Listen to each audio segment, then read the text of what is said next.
ಒಂದು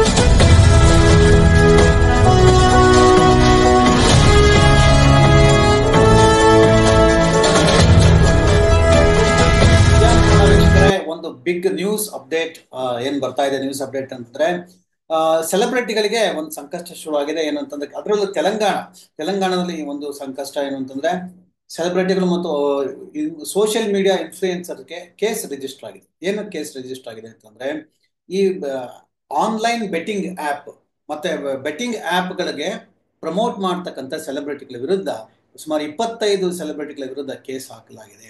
ಅದರಲ್ಲಿ ಪ್ರಮುಖವಾಗಿ ಯಾರು ಅಂತಂದ್ರೆ ರಾಣಾ ಡಗ್ಗುಬಾಟಿ, ಮತ್ತೆ ಪ್ರಕಾಶ್ ರೈ ಅಂತ ಕರಿತೀವಿ, ಮತ್ತು ಮಂಚು ಲಕ್ಷ್ಮಿ, ಮತ್ತೆ ನಿಧಿ ಅಗರ್ವಾಲ್ ಮತ್ತು ಪ್ರಣೀತಿ ಸುಭಾಷ್ ಇವರ ವಿರುದ್ಧ ಈ ಜೊತೆ ಸೇರಿದಂತೆ 25 ಸೆಲೆಬ್ರಿಟೀಸ್ಗಳ ವಿರುದ್ಧ ಮತ್ತು ಸೋಷಿಯಲ್ ಮೀಡಿಯಾ ಇನ್ಫ್ಲೂಯೆನ್ಸ್ ವಿರುದ್ಧ ಪ್ರಕರಣ ದಾಖಲು ಮಾಡಲಾಗಿದೆ.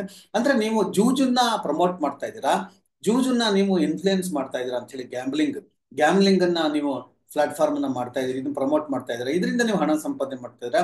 ಅಂದ್ರೆ ಜನ ಈ ಜೂಜನ್ನ ಆಡಿ ಹಣ ಕಳ್ಕೊಳ್ತಾ ಇದ್ದಾರೆ. ಈ ಹಣ ಕಳ್ಕೊಳ್ತಾ ಇರೋದಕ್ಕೆ ನಿಮ್ಗೇನು ಅನ್ನಿಸ್ತಾ ಇಲ್ವಾ ಅಂತ ಹೇಳಿ ಒಂದು Miyapur police in Cyberabad file case following complaint 32-year-old gold businessman Phanindra Sharma ಅಂತ ಹೇಳಿ ಇವರು ಕೇಸನ್ನ ಹಾಕಿದ್ದಾರೆ. ಸ್ವತಃ ಇವರೇ ಆನ್ಲೈನ್ ಬೆಟ್ಟಿಂಗ್ ಆಡ್ತಿದ್ರು. ಆನ್ಲೈನ್ ಬೆಟ್ಟಿಂಗ್ ಆಡಿ ಇವ್ರ ಜೀವನ ಬರ್ಬಾದಾದ ನಂತರ ನನ್ನ ಜೀವನ ಯಾಕೆ ಬರ್ಬಾದಾಯ್ತು ಅಂತ ಹೇಳಿ ಅವ್ರಿಗೆ ಅನ್ನಿಸ್ತು. ಆಗ ಅವರು ನೋಡಿದಾಗ ಈ ಆ್ಯಪ್ನ ಇಂಥವ್ರ ಇನ್ಫ್ಲೂಯೆನ್ಸರ್ಸ್ ಇರೋದ್ರಿಂದ ಜನ ದುಡ್ಡು ಕಳ್ಕೊತಾರೆ, ಹಣ ಕಳ್ಕೊತಾರೆ, ಜೀವನ ಕಳ್ಕೊತಾರೆ. ಸೊ ಇದು ಆಗ್ಬಾರ್ದು ಅಂತ ಹೇಳಿ ಅವರು ಕೇಸನ್ನ ಹಾಕಿದ್ದಾರೆ. ಏನು ನಮ್ಗೆ ಸಿಕ್ಕಿರ್ತಕ್ಕಂಥ ಕೆಲವು ಸೋರ್ಸಸ್ಗಳ ಪ್ರಕಾರ 25 ವ್ಯಕ್ತಿಗಳ, ಅದರಲ್ಲೂ ಸೆಲೆಬ್ರಿಟಿಗಳ ಮತ್ತು ಇನ್ಫ್ಲೂಯೆನ್ಸ್ ವಿರುದ್ಧ ಪ್ರಕರಣ ದಾಖಲಾಗಿದೆ. Nidhi Agarwal as well as influencers Ananya Srimukhi, Shri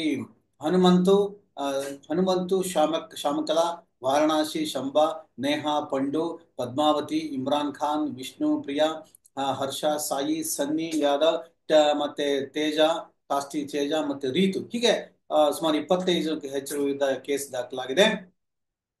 ಆದರೆ ಮುಖ್ಯವಾಗಿ ತೆಲಂಗಾಣ ಪೊಲೀಸರು actively targeting celebrities involved in the promotion of betting apps. Recently, case were registered celebrating including TV anchors, YouTubers, and social media influencers under sections 318/4 BNS and section 3A 4 TSGA Telangana Act and 66D ITA Act and 2008.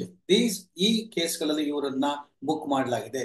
ಈ book ಮಾಡೋದು ಏನಾಗುತ್ತೆ, ಇದು amid going scrutiny several Telugu TV personalities including Surekha Vani, Supritha Reethu, Chatrapathi and getup Srinu with public apologies. ಇವರು ಈಗಾಗಲೇ ಕೆಲವರು public apology ಕೇಳಿದ್ದಾರೆ, ಹಂಗಾಗಿ ಇವ್ರಿಗೆ ಪ್ರಕರಣ ದಾಖಲಾಗಿಲ್ಲ. Acknowledging their past involvement in promoting betting platforms.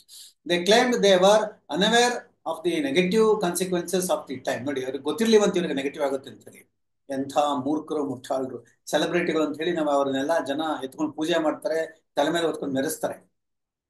According to M9 News, the campaign led by Telangana RTC MD Sajjanar urged these celebrities to raise awareness. However, their abrupt transaction from endorsing, ಇವ್ರಿಗೆ ತುಂಬಾ ದುಡ್ಡು ಬರ್ತಾರೆ ಇದರಿಂದ, endorsing betting apps to issuing apologies has sparked significant backlash. Authorities, government ಏನು ಹೇಳ್ತಾ ಇದೆ, regulations, celebrity endorsements for betting apps, warning legal consequences for those found guilty of misleading promotions. ಇಲ್ಲಿ ಈ ಪ್ರಕಾಶ್ ರೈ ಆಗಿರ್ಬೋದು, ರಾಣಾ ದಗ್ಗುಬಟ್ಟಿ ಆಗಿರ್ಬೋದು, ಇಲ್ಲಿ ಒಂದು ಬರುತ್ತೆ ಆ್ಯಪ್ ಅಲ್ಲಿ ಏನಂತ, ನೀವು ಆ್ಯಪ್ ಆಡೋದ್ರಿಂದ ನಿಮ್ಗೆ ಹಣ ಕಳ್ಕೋಬಹುದು, ಎಚ್ಚರಿಕೆ ಆಗಿರುತ್ತೆ, ಸಣ್ಣ ಲೈನ್ ಬರುತ್ತೆ. ಆದ್ರೆ ಫಸ್ಟ್ ಆಫ್ ಆಲ್ ಈ ರೀತಿಯ ಪ್ರಮೋಟ್ ಮಾಡೋದು ಎಷ್ಟು ಮಟ್ಟಿಗೆ ಸರಿ? ಇದಕ್ಕೆ ಸ್ವತಃ ಪ್ರಕಾಶ್ ರಾಜ್ ಕೂಡ ಒಂದು ತಮ್ಮದೇ ಆದ ಒಂದು ಎಕ್ಸ್ಪ್ಲನೇಷನ್ ಕೊಟ್ಟಿದ್ದಾರೆ, ಅದನ್ನು ಕೂಡ ನಾನು ಇಲ್ಲಿ ಹಾಕ್ತೀನಿ. ಒಟ್ಟಾರೆ ಈ ಸೆಲೆಬ್ರಿಟಿಗಳಿಗೆ ಅಂದ್ರೆ ಕನ್ನಡದ ಒಬ್ರು ಸೆಲೆಬ್ರಿಟಿ ಇದ್ದಾರೆ, ಯಾರು ಅವ್ರ ಹೆಸರು ಸುದೀಪ್ ಅಂತ ಹೇಳಿ.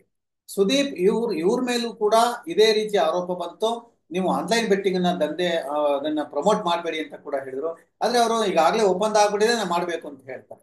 ಅಂದ್ರೆ ಒಪ್ಪಂದ ಆಗಿದ್ರೆ ಎಷ್ಟು ಜನ ಮನೆ ಹಾಳಾದ್ರೂ ಆಗ್ಲಿ, ಇವ್ರಿಗೆ ಆ ದುಡ್ಡು ಬರಬೇಕು, ಒಪ್ಪಂದ ವೈಲೇಟ್ ಆಗಬಾರ್ದು. ಈ ರೀತಿಯ ಸೆಲೆಬ್ರಿಟಿಗಳು ನಾವು ಕನ್ನಡದ ಕೂಡ ನೋಡ್ಬೋದು. ನನಗೆ ಗೊತ್ತಿರೋ ಹಾಗೆ ಸುದೀಪ್ ಇದ್ದಾರೆ, ಇನ್ನು ಕೆಲವು ಜನ ಇದ್ದಾರೆ. ಅವ್ರು ಯಾರ್ಯಾರು ಅಂತ ಹೇಳಿ ನಾವು ಮುಂದೆ ಪತ್ತೆ ಮಾಡಿ ಹೇಳೋಣ. ಈಗ ಸುದೀಪ್ ಕೂಡ ನಿಲ್ಸಿರ್ಬೋದು, ನನಗೆ ಗೊತ್ತಿಲ್ಲ. ಆದ್ರೆ ಅಹೋಬಲ ಅಂತ ಹೇಳಿ, ಅಹೋಬಲ ಅನ್ನೋ ಒಬ್ಬ ವ್ಯಕ್ತಿ ಸುದೀಪ್ ವಿರುದ್ಧ ಸಾಕಷ್ಟು ಮಾತನಾಡ್ತಾ ಇದ್ದಾರೆ.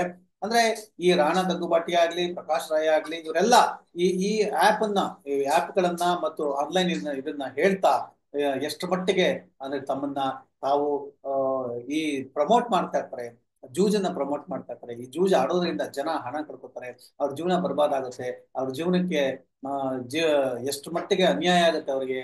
ಮತ್ತೆ ಇದರಿಂದ ಅವರು ಆತ್ಮಹತ್ಯೆ ಮಾಡ್ಕೊಳ್ತಾರೆ, ಬೀದಿಗೆ ಬೀಳ್ತಾರೆ, ಮತ್ತು ಇಡೀ ಸಂಪತ್ತನ್ನ ಕಳ್ಕೊತಾರೆ.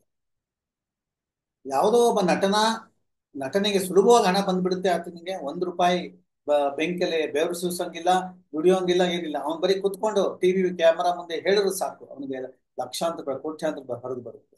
ಸೊ ಇಂತಹ ಸೋಷಿಯಲ್ ಈವಿಲ್ ಈ ಸೋಷಿಯಲ್ ಈವಿಲ್ ಕೆಲಸಗಳನ್ನ ನಟರುಗಳು ಮಾಡಬಾರ್ದು. ಅಂದ್ರೆ ಈ ನಟರುಗಳು ಮಾಡಬಾರ್ದು ಅಂತಂದ್ರೆ ಅವ್ರಿಗೆ ಒಂದು ಸಾಮಾಜಿಕ ಬದ್ಧತೆ ಇರಬೇಕು, ಸಾಮಾಜಿಕ ಕಾಳಜಿ ಇರಬೇಕು. ನೋಡಿ, ನಾವು ಕನ್ನಡದ ವರನಟ ಡಾಕ್ಟರ್ ರಾಜ್ಕುಮಾರ್ ಅವರು ಒಂದೇ ಒಂದು ಅಡ್ವರ್ಟೈಸ್ಮೆಂಟ್ ಕೊಟ್ಟಿರೋದು ಅವರು ಇಡೀ ಜೀವನದಲ್ಲಿ. ಬೇರೆ ಯಾವ ವಸ್ತುಗಳನ್ನ ಅವರು ಎಂಡೋಸ್ ಮಾಡಿದ್ರು. ಯಾವುದು ಅದು ಒಂದೇ, ಅದು ಯಾವುದು ಅಂತಂದ್ರೆ ನಂದಿನಿ ಹಾಲು. ನಂದಿನಿ ಹಾಲನ್ನು ಯಾಕೆ ಅಂದ್ರೆ ಅದು ರೈತರಿಗೆ ಅನುಕೂಲ ಆಗುತ್ತೆ ಅಂತ ಹೇಳಿ, ಅವರು ಎಂಡೋಸ್ ಮಾಡಿದ್ರು. ಮತ್ತೆ ಇನ್ನೊಂದ್ಸಲ ಅವ್ರಿಗೆ ಫ್ಯಾಮಿಲಿ ಪ್ಲಾನಿಂಗ್ ಬಗ್ಗೆ ನೀವು ಹೇಳಿ, ನೀವು ತುಂಬಾ ನಿಮ್ಮ ಬಗ್ಗೆ ಹೆಸರು ಪ್ರಚಾರ ಇದೆ, ನೀವು ಹೇಳಿದ್ರೆ ಜನ ಕೇಳ್ತಾರೆ ಅಂತ ಹೇಳಿ.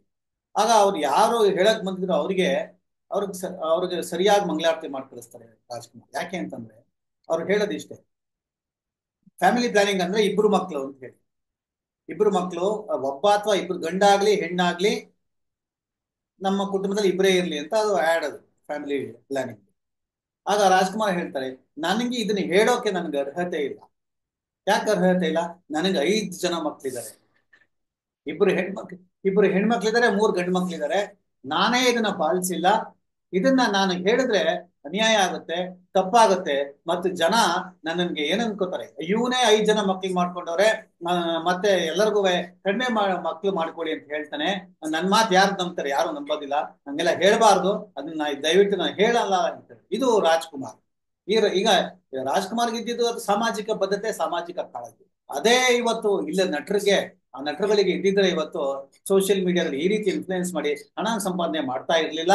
ಸೋಷಿಯಲ್ ಅಂದ್ರೆ ಇನ್ನು ಕೆಲವರು, ಈ ಯಾರು ಶಾರುಖ್ ಖಾನ್, ಅಮೀರ್ ಖಾನ್, ಅಕ್ಷಯ್ ಕುಮಾರ್, ಇದರ ನಟರೆಲ್ಲ ಈ ಪಾನ್ ಪರಾಗ್, ಜರ್ದಾ, ಈ ರೀತಿಯ, ಮತ್ತೆ ರಜನಿಗಂಧ, ಈ ರೀತಿಯ ಹಲವು ಒಂದು ಕೆಲವು ತಂಬಾಕು ಮತ್ತು ಗುಟ್ಕಾವನ್ನ ಪ್ರಮೋಟ್ ಮಾಡ್ತಕ್ಕಂಥ ಆಡ್ಗಳಲ್ಲಿ ಇವರು ಭಾಗವಹಿಸ್ತಾರೆ.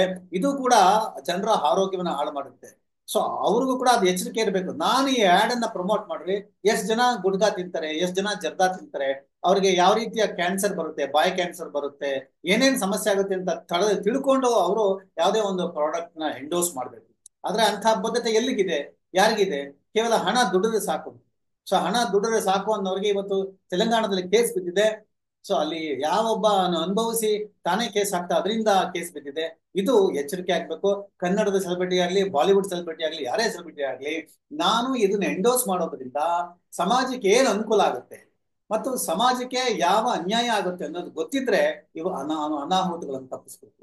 ಅನಾಹುತ ತಪ್ಪಿಸ್ಬೋದು. ಇದು ಯಾವ್ದಂದ್ರೆ ವಿವೇಕ ಇರಬೇಕು, ಸೆಲೆಬ್ರಿಟಿಗಳಿಗೆ ಓದ್ಕೊಂಡಿರ್ಬೇಕು, ಸಾಮಾಜಿಕ ಬದ್ಧತೆ ಇರಬೇಕು. ಅವಾಗ ಮಾತ್ರ ನಾವು ರಾಜ್ಕುಮಾರ್ ತರಹ ನಟಗಳನ್ನ ನೋಡಬಹುದು. ಸಾಮಾಜಿಕ ಬದ್ಧತೆ ಕೇವಲ ರಾಜ್ಕುಮಾರ್ಗೆ ಮಾತ್ರ ಇರಬೇಕು, ನಮಗಿಲ್ಲ ಅಂತಲ್ಲ. ಸೊ ಎಲ್ಲರಿಗೂ ಇದ್ದಾಗ ಮಾತ್ರ ಸಮಾಜ ಉಳಿಸಕ್ ಸಾಧ್ಯ.